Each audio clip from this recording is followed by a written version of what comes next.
Yes, folks, Jacinda Ardern, a Nobel Peace Prize? You've got to be kidding. Or should I say, you've got to be vomiting. So why exactly does she deserve a Nobel Peace Prize?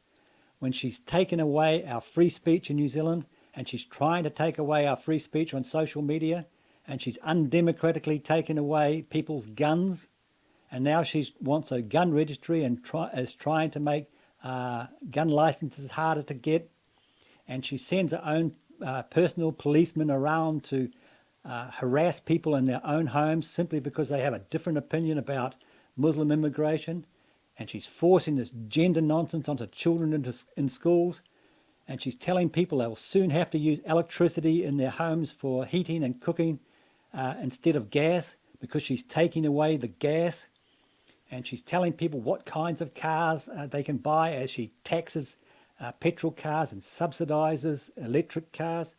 And she's telling people they can no longer use plastic bags because we throw them in the oceans, but we don't throw them in the oceans.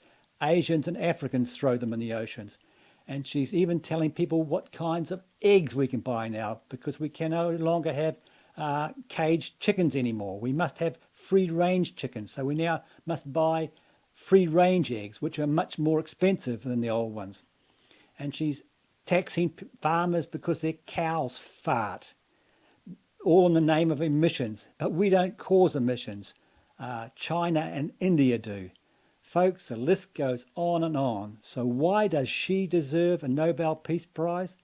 Well, let's have a look and see.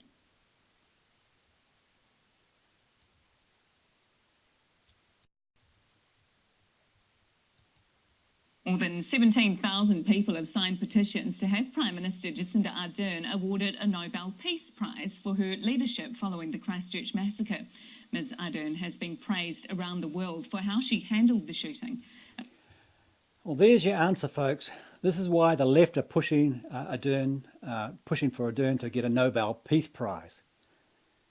She's a Muslim appeasing traitor, a traitor to Christianity, and a traitor to all New Zealanders who do not want to see the European experience with Islam to happen here.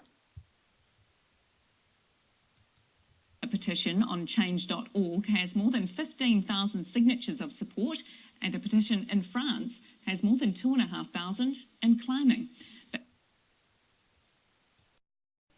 Now, folks, let's see how Cridland reacts to Ardern.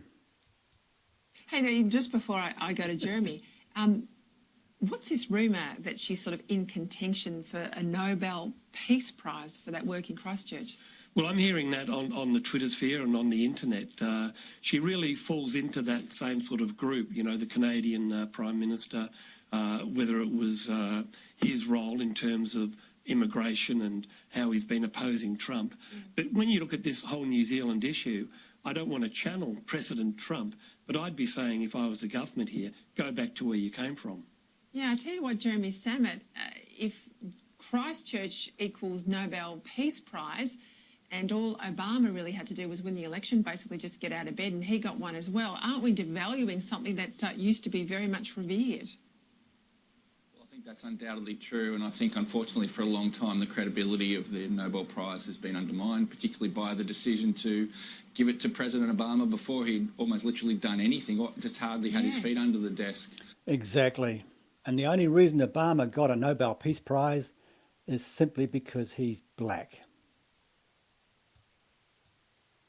So I think that's a real issue. But I think, unfortunately, I think what Jacinda Ardern has done is like pick another. Well, obviously, it's in a sense a touchy-feely issue, a soft issue, and that's what seems to get her a lot of credit with the left internationally, but also in Australia. And I just thought it was a very strange priority for her to have. Like, you know, she's the Prime Minister of a nation state. She's, you know, not a prison social worker.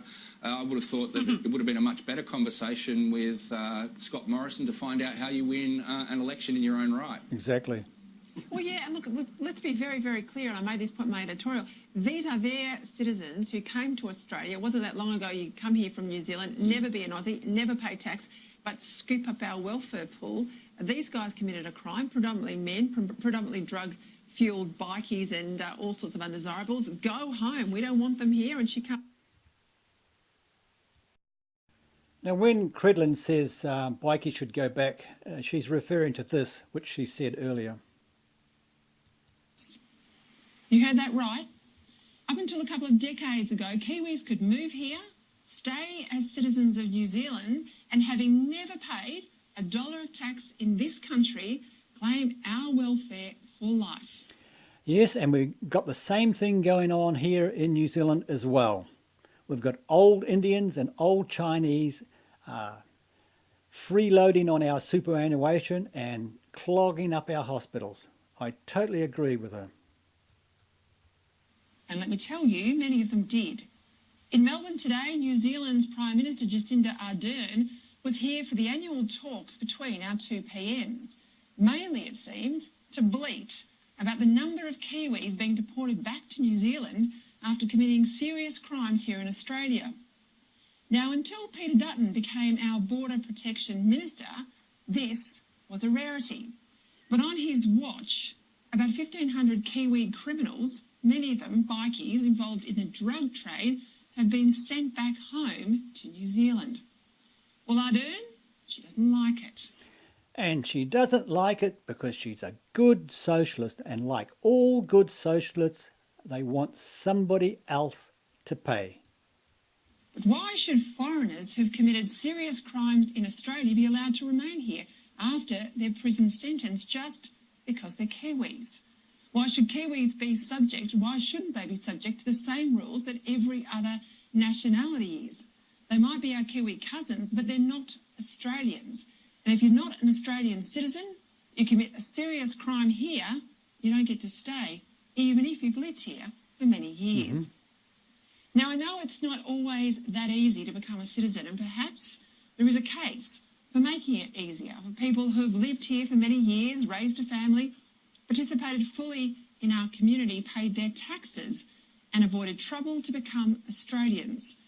But what we shouldn't have is one law for New Zealanders that's different from the law applying to everyone else. Exactly. Apart from complaining about Australia, in a speech in Melbourne last night, the New Zealand PM was also unhappy about voters in other countries electing governments that she doesn't like. She didn't specify which countries she was referring to, but attacking, quote, shock politics and claiming again, quote, democratic values and institutions are under threat. That's usually code for being anti-Trump and anti-Brexit. Now, folks, this is what Cridland was referring to. Around the world, democratic values and institutions are under threat. Yes, Ardern is referring to Trump and Brexit there. In a way that many of us never expected to see in our lifetimes, fear and blame is an easy political out. As I say though, while I understand how we got to this point, I completely reject that as an answer. Because there is another response. Instead of turning inwards, we can improve the institutions that have helped hold together this long period of global peace. This long period of global peace, she says. Where the hell have you been in the last 4 decades? Have you not seen the slaughter and the rape in Europe at the hands of Islam? God, she is ignorant, that woman.